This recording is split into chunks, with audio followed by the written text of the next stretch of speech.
Es gab tiefe Momente in meinem Leben, ja, da wollte ich mir auch das Leben nehmen, weil ich keinen Ausweg gefunden habe. Am Anfang hat man es natürlich erstmal verdrängt. Hi, ich bin Han und arbeite als Study Nurse. Hi, ich bin Sabrina und ich bin Studentin. Wir sind seit 2 Jahren zusammen Ich wohne in Hannover. und ich wohne in Hamburg. Ich weiß, dass ich auf Frauen stehe, seit ich 20 bin, aber wenn ich so genau drüber nachdenke, wusste ich es eigentlich schon immer. Am Anfang hat man es natürlich erstmal verdrängt. So, man wollte es nicht zulassen, man hat sich das immer ausgeredet, man hat sich ja irgendwie auch eingeredet, so, ja, aber Männer sehen doch auch toll aus und ist doch irgendwie auch schön, aber irgendwann hat man auch gemerkt, so, dass da irgendwas ist und hat sich so langsam ein bisschen mehr dem Thema geöffnet. Ich hatte Angst vor meinem Outing, weil ich dachte, dann würde sich alles verändern. Und ich dachte, dass mich auf einmal meine Familie, meine Freunde alle anders behandeln würden oder manche sich ganz von einem abwenden. Ich habe mich dann nach und nach erst geoutet, immer mehr, erst ein paar Freunden, denen ich mich anvertraut habe. Und ich habe mich dann erst so wirklich geoutet, als ich meine erste Freundin hatte. Ich habe es gemerkt, indem ich mich in eine sehr gute Freundin verliebt habe. Als ich es mir eingestanden habe, war es noch ziemlich schwierig für mich zu gucken, wie sage ich es jetzt meinem Umfeld und wie komme ich dann an. Mein Leben in Hamburg war ein ganz anderes Leben als zu Hause. In Hamburg war ich frei. Ich war geoutet, jeder wusste Bescheid, wie ich lebe und mit wem ich zusammen bin. Ich konnte mit ihnen über meine Liebe reden. Und zu Hause war ich quasi die Heterosexuelle, die nie einen Freund hat. Die Problematik beim Outing meiner Familie war einfach, dass sie sehr christlich sind, konservativ aufgewachsen sind. Sie kennen keine Homosexuelle in ihrer Umgebung und haben damit keine Berührungspunkte. Und deswegen habe ich mich da auch nicht getraut, ihnen es zu sagen, weil ich sie auch nicht traurig machen wollte. Es gab tiefe Momente in meinem Leben, da wollte ich mir auch, das ist ein schwieriges Thema, ja, da wollte ich mir auch das Leben nehmen. Einfach, weil ich keinen Ausweg, weil ich keinen Ausweg gefunden habe. Das war sehr schwierig, die Zeit, weil ich auch alleine war damit. Weil meine Brüder alle normal waren und ich die Einzige war, die, ja, anders war. Es war schwierig. Mein Bruder wusste von meinem Outing schon viel länger als meine Eltern. Wir haben uns aber alle unter uns Geschwistern geschworen, dass keiner es unseren Eltern sagt, bis ich bereit bin. Ich erinnere mich noch genau, als der Anruf kam von meinem Bruder und er gesagt hat, dass meine Eltern das nun wissen.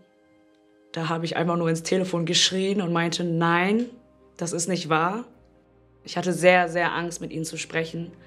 Aber irgendwie habe ich mich auch befreit gefühlt. Es war wie eine Neugeburt. Die Reaktion meiner Eltern war sehr anders, als ich das in meiner Vorstellung hatte, weil sie mich so lieben, wie ich bin. Trotzdem brauchen sie Zeit und sagen auch noch, dass es eine Phase sein könnte. Aber auch da habe ich gesagt, nein, ihr müsst es jetzt akzeptieren. Und sie versuchen es.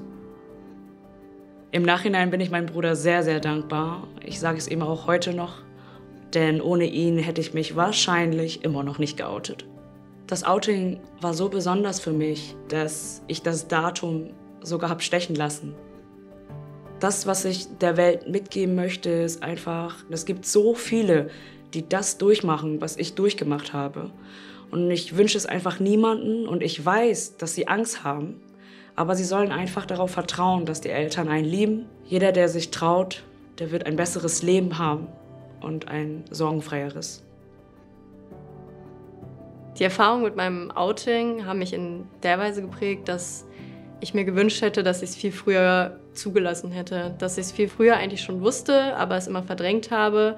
Meine Mutter hat mich selber darauf angesprochen, sie hat es irgendwie schon geahnt und das war dann irgendwie eine ganz leichte Konversation mit ihr, das ihr einfach zu erzählen. Es war einfach irgendwie ein befreiendes Gefühl und man hat irgendwie auch gemerkt, dass so ein neuer Lebensabschnitt beginnt, dass man sich irgendwie verändert und dass man so sein kann, wie man ist und sich auch mehr so akzeptiert, wie man eigentlich ist. Es ist auch irgendwie kein richtiger Moment, es ist so ein Prozess. Also es ist mit jedem, dem man es erzählt, es ist irgendwie wieder ein Stückchen mehr Freiheit. Also die Fernbeziehung ist schon immer nicht so leicht. Man fährt jedes Wochenende 160 Kilometer, um sich zu sehen und ja, schafft es irgendwie trotzdem immer, das hinzukriegen. Ja, eigentlich ist es ja auch gar nicht so weit weg. Aber es ist immer schwer, sich zu verabschieden am Ende des Wochenendes und einfach immer wieder nach Hause fahren zu müssen und der andere ist nicht da.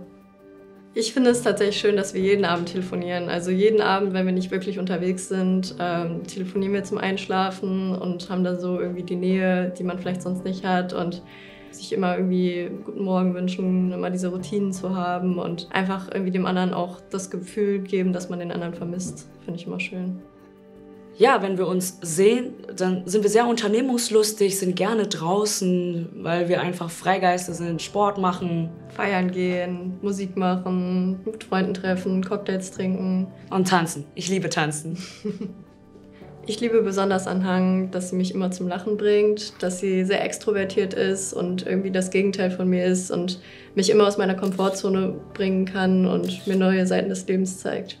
Ich liebe besonders an Sabrina, dass sie fürsorglich ist, sehr aufmerksam ist, immer hinter mir steht und mich bei allem unterstützt. Für die Zukunft ist auf jeden Fall geplant, dass wir zusammenziehen, schon nächstes Jahr. Und wir wollen auf jeden Fall auch eine Familie zusammen gründen, irgendwann heiraten, auf jeden Fall unser Leben miteinander verbringen. Ich bin dankbar für die Liebe, die wir haben, meine Familie, die mich unterstützt in allem, was ich tue. Ich bin dankbar, dass wir so ein gutes Leben führen können. Dankbar, dass ich dich habe und wir einfach zusammen durchs Leben gehen und glücklich sind.